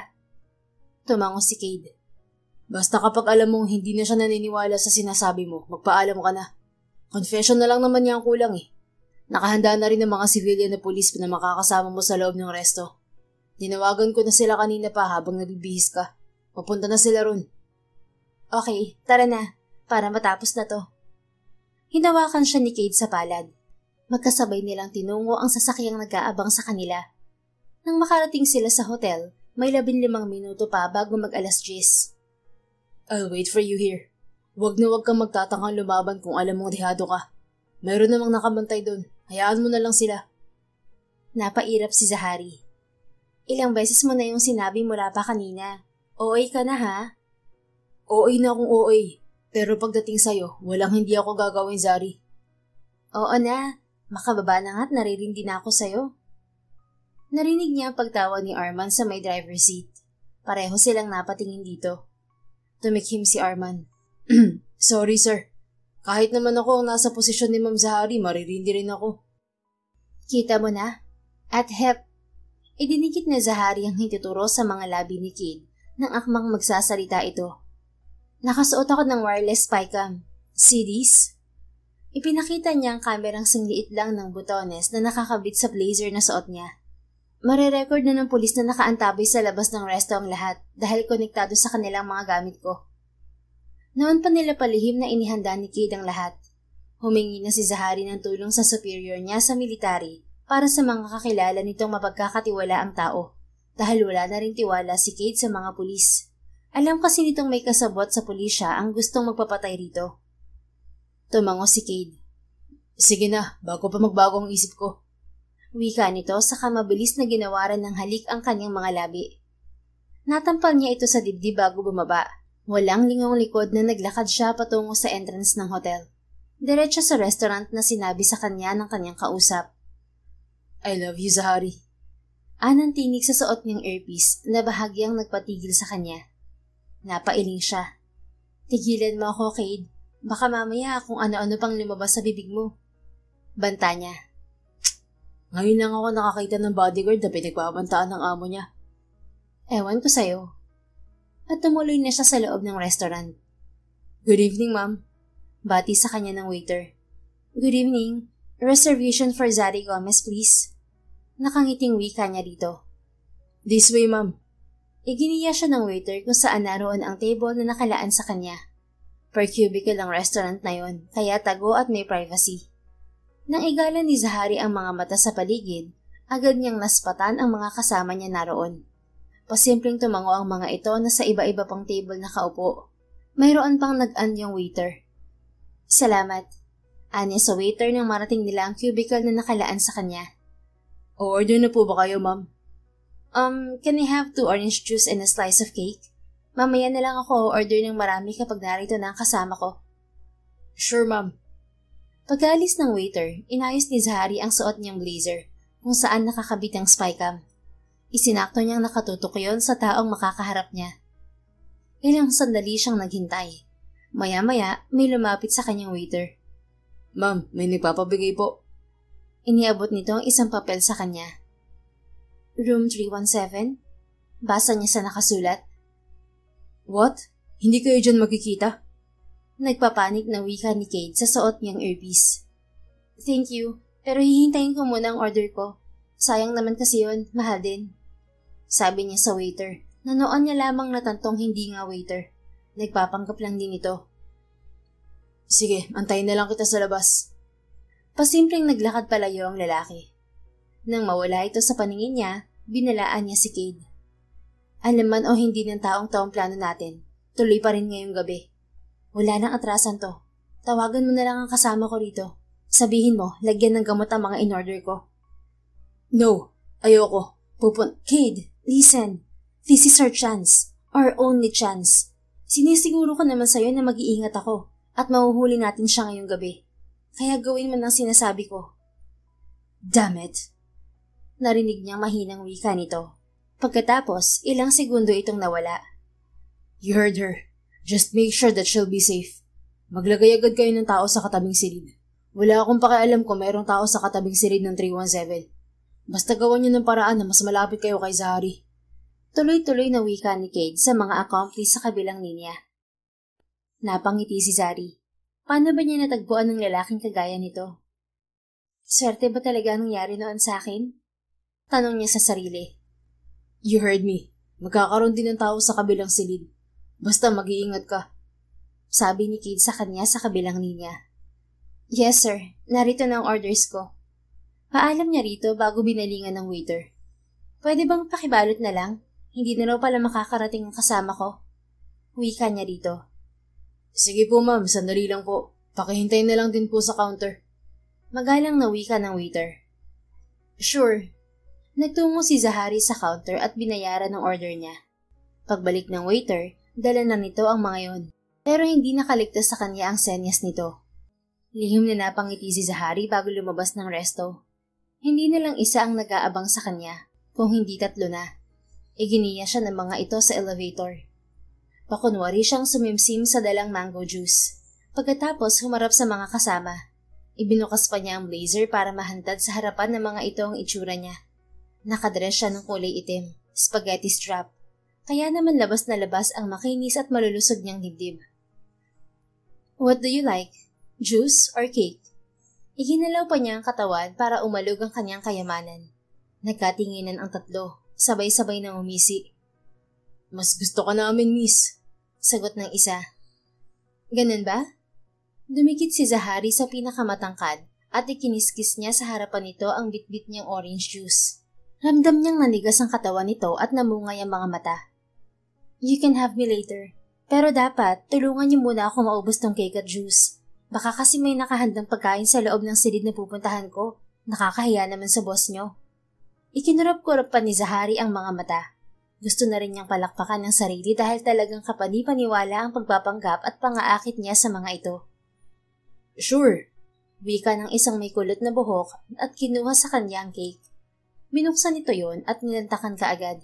Ganoon din ang ginawa ng 2 kasama nito. Oh, heto pa ang juice. Iniaraw niya sa mga ito ang 2 juice na madali ring inubos ng 3. Ayan, ready na kayo mamaya ha.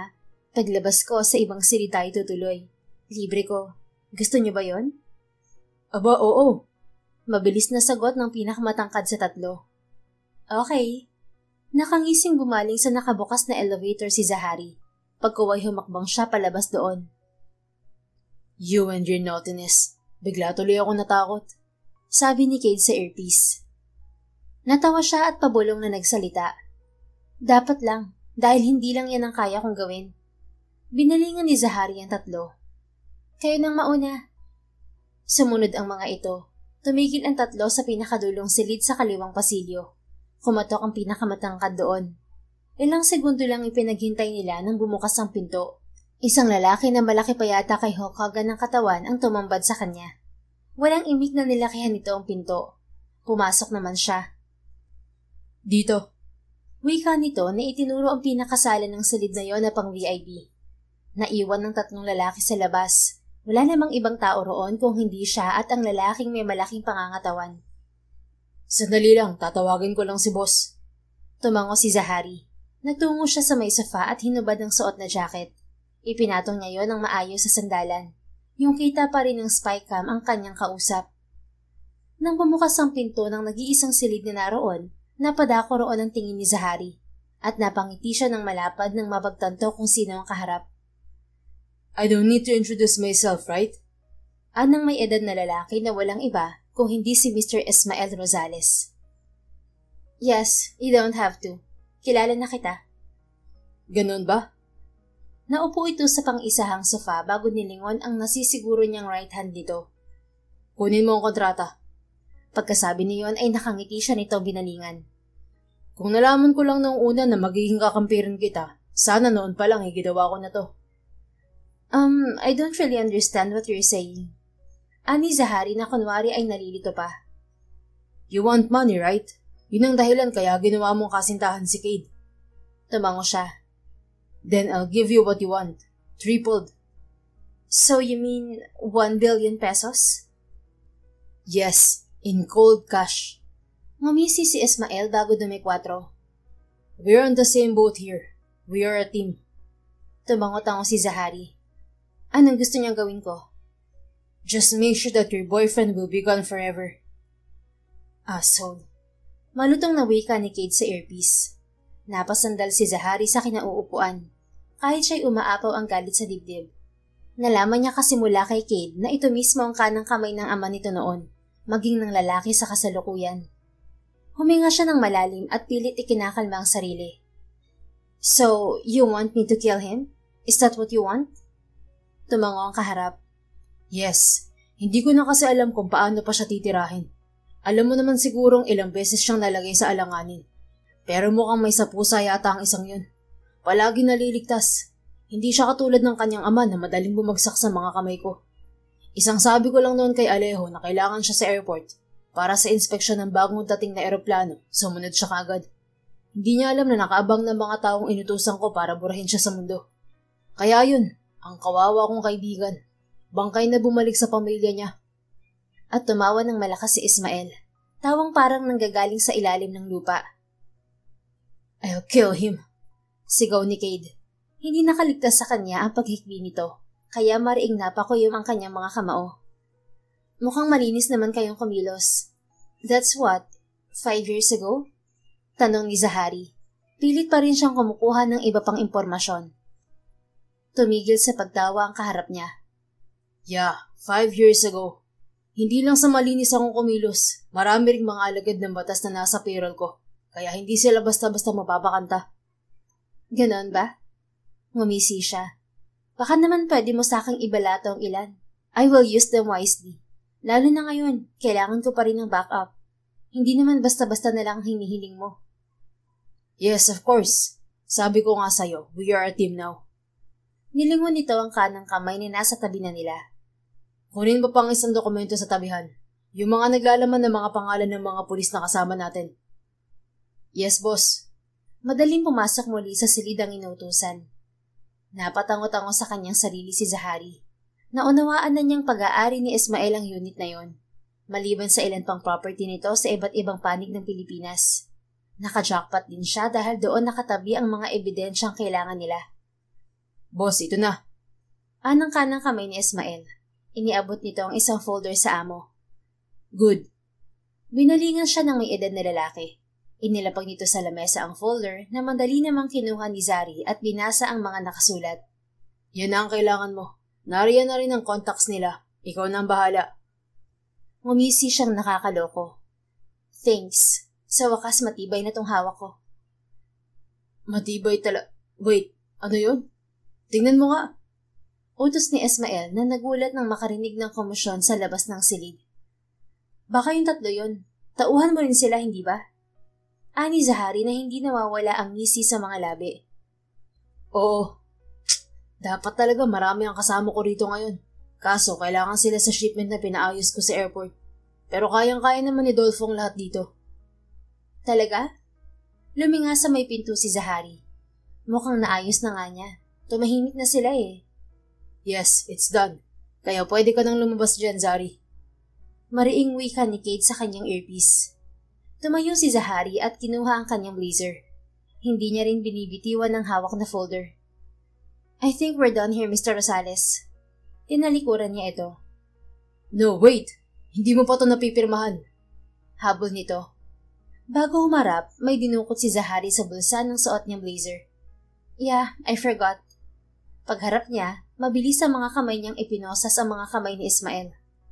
Gotcha. Nakangisi, ngunit dakip ang galit sa mga mata niya. Nalaki ang mga mata ni Ismael. Anong ibig sabihin nito, Zari? Namumutlang tanong nito. Akmang sasagot na si Zahari nang bumalandra ang pinto. Ibig niyang sabihin, tapos na ang kasamaan mo. Galit na wika ni Cade na mabilis na tumabi kay Zari kasama ang mga pulis.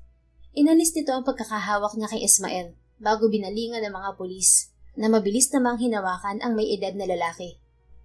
No, this is all a setup. Hindi ako ang dapat na hinuhuli niyo. Dapat ang babaeng yan ang mukhang pera. Tungayon ni Ismael. Mukhang pera? Para sabihin ko sa'yo, ikaw ang mukhang pera.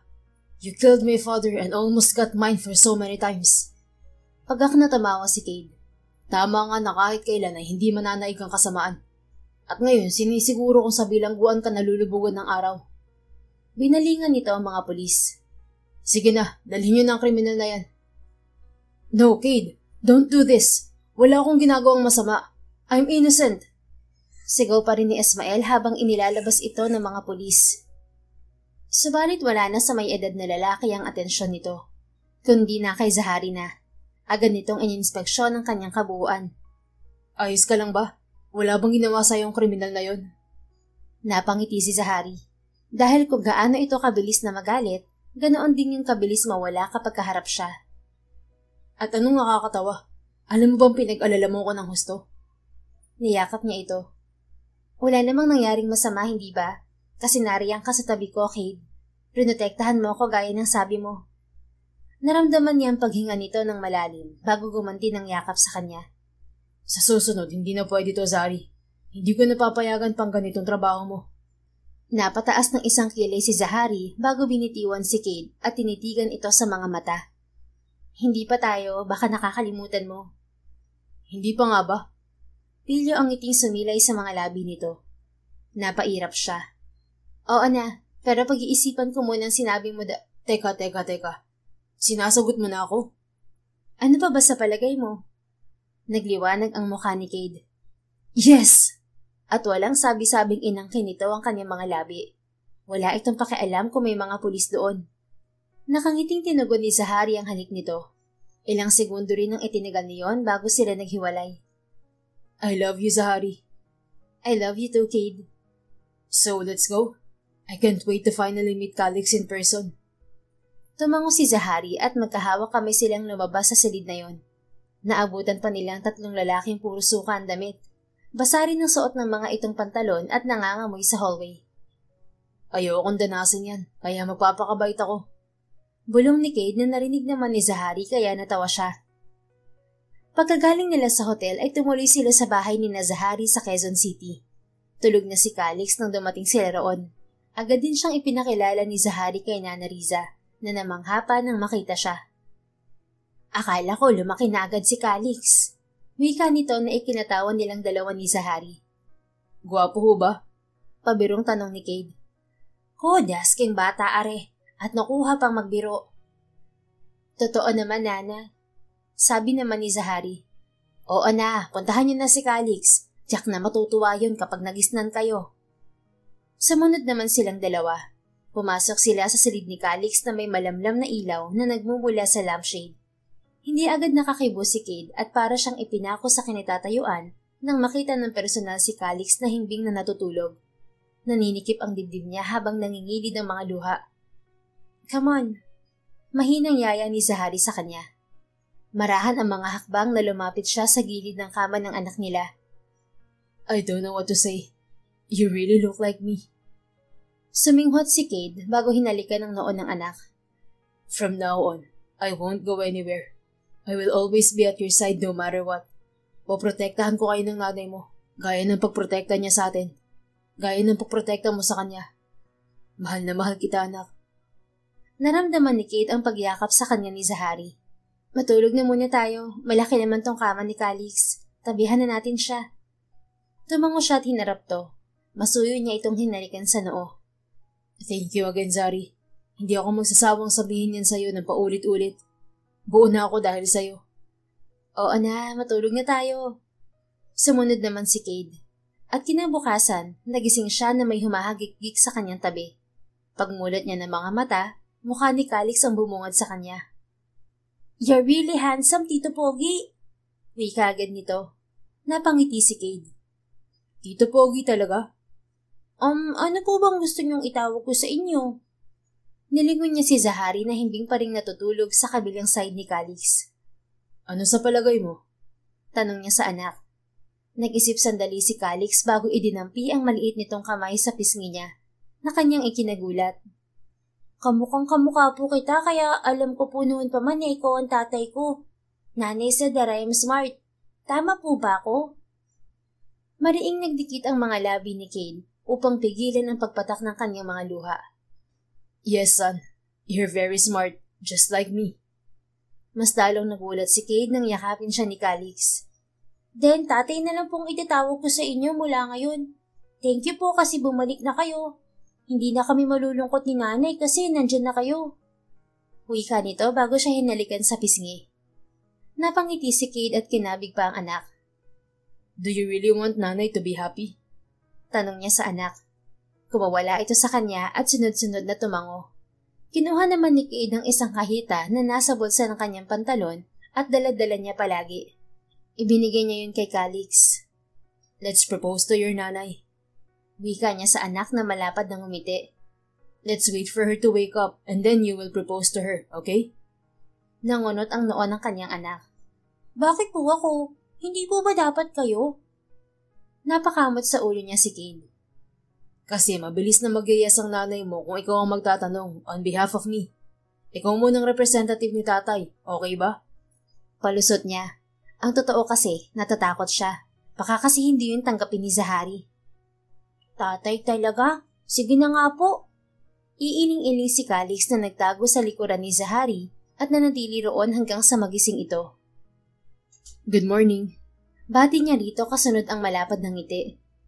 Morning, where's Calix? Here, nanay. Nagpakita si Calix na nakabukas na ang kaheta. Nilingon naman ito ni Zahari.